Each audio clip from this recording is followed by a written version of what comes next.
managing dokumen. Nah, untuk interupsi sini tentukan mana yang arsip dinamis sama arsip statis. Nah, kalau arsip dinamis itu apa? Saya lupa, dinamis dan statis kalau nggak salah yang bisa di... Statis kan yang sering ya, Bu? Yang berulang-ulang. Kalau statis yang berulang-ulang bukan, Bu? Balik. Salah. Terbalik. Nah, dinamis yang berulang-ulang ya. Dinamis yang kita pakai sehari-hari. Dinamis berarti arsip yang ada di area kita ya. Nah, di area kita. Arsip statis tadi misalnya yang apa sifatnya report tahunan ya, atau misalnya report 5 tahunan, itu masuk ke arsip statis. Bu, faktor dinamis sama statis gimana? Tergantung organisasi Anda ya. Yang mana masuknya statis sama dinamis ya.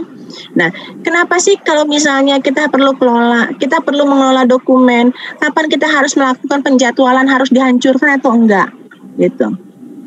Ya, kalau misalnya dokumen itu tidak kita hancurkan, nanti seperti apa? Bisa dilihat sama orang lain, Bu. Bisa dilihat sama semua orang. Lalu berarti apa lagi? Butuh space. Rahasia kantor biasanya bisa bocor dari dokumen yang teledor kalau nggak kita hancurkan di mesin penghancur. Iya. Nah, lalu apa lagi? Dokumennya sendiri jadi menumpuk banyak ya. Ya, menumpuk banyak, habisin space. Apalagi kalau kayak Anda sekalian yang kerja di Jakarta, gedung teh hitungannya per meter square dolar ya. Betul, Bu, kecil. Nah, kalau ruangannya habis sama arsip, ya cost operasionalnya habis mahal, ya gitu. Nah, jadi mungkin kita lihat dari situ bahwa misalnya perusahaan itu harus bisa memanage daripada dokumen-dokumennya. Kapan kita jadwalkan? Kalau keuangan berapa tahun, Regina, boleh dihancurkan? Ya pokoknya kiranya sudah nggak akan dipakai lagi, itu harus dihancurin sih. Nah, berapa tahun? Ada durasinya kan? 5, Bu. Salah ya, Bu. Iya, 5, Bu. 5 tahun. Ya. Untuk apa itu teh? Kalau keuangan biasanya berdasarkan apa? Sudah ada pemeriksaan audit.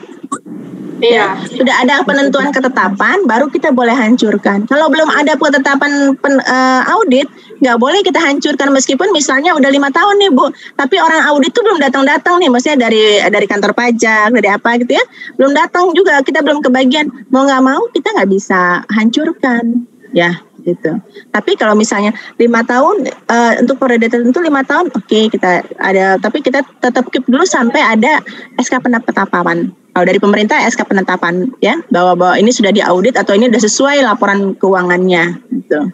Kalau dari biasanya sampai 10 tahunan disimpan. Tapi kalau kayak arsip-arsip yang sifatnya surat menyurat, undangan, kapan boleh dibuang? Setelah itu selesai, Bu, acaranya. Ya, setelah selesai kita boleh ini, paling enggak biasanya kita simpan dulu lah, paling enggak setahun ya. Karena takutnya tiba-tiba ada undangan. Nah, biasanya buat apa? Buat track record pada saat misalnya bos atau misalnya Anda nih, kamu tanggal segini kemana nih?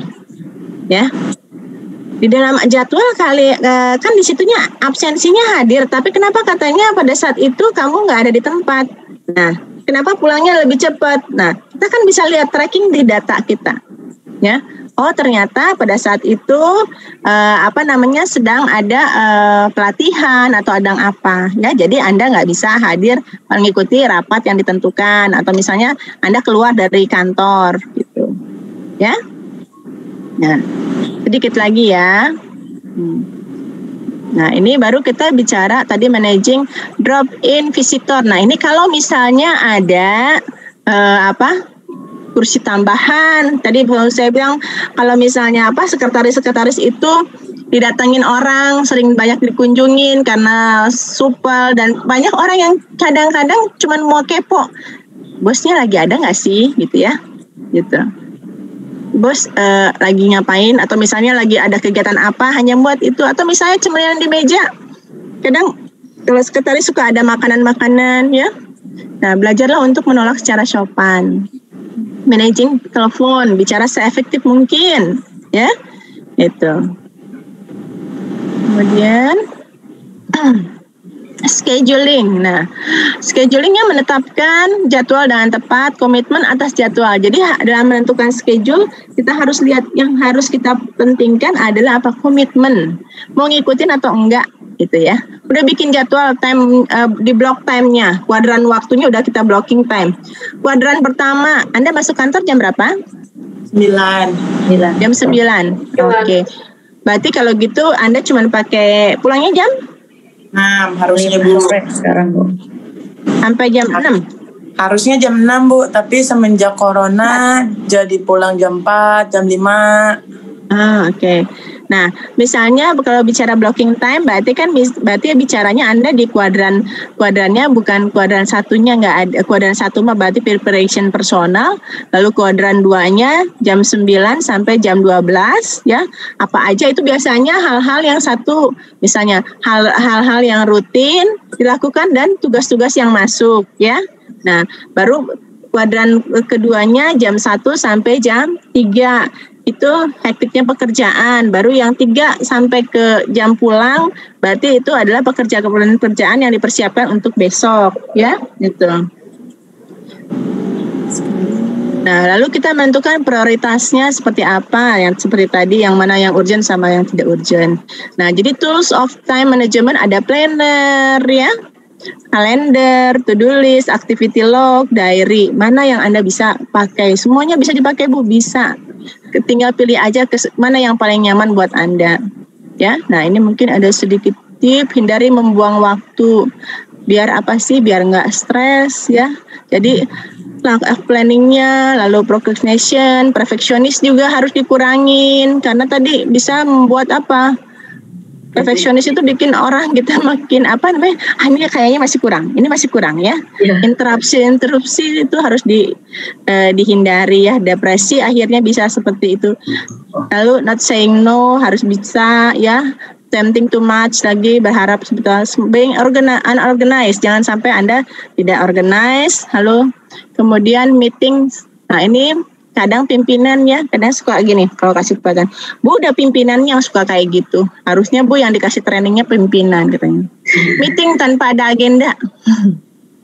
Ya, dadakan gitu. Kadang akhirnya waktunya melebar ya. Ya, meeting tanpa ada waktunya melebar ya, molor waktunya. Dan tadi sementara kan pimpinan juga beda-beda macamnya ya. Ada yang senangnya rapat ya gitu ya. Nah, gitu. Macam-macam.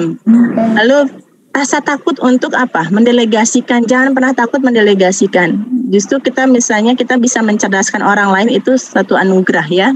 Jadi jangan takut misalnya pekerjaannya diambil sama orang ya. Problem with objective. Jadi selesaikan semua permasalahannya dengan prioritas, lalu dengan objektivitas. Nah, ini jangan sampai deadline-nya nggak clear. Nanti aja belum ada time limit. Jangan sampai seperti itu ya. Lalu harus selalu punya passion untuk melakukan suatu pekerjaan ya. Jangan melakukan prioritas itu kita tentukan mana yang urgent dan not urgentnya ya. Yang important yang mana ya. Jangan sampai kita kecapean dan akhirnya jauh dari kesuksesan ya. Karena tadi manajemen itu adalah suatu hal yang sederhana, tapi yang sebenarnya itu penting ya. Hal yang sederhana yang sepertinya kita lalui biasa-biasa aja, tapi ternyata itu penting buat kita gitu.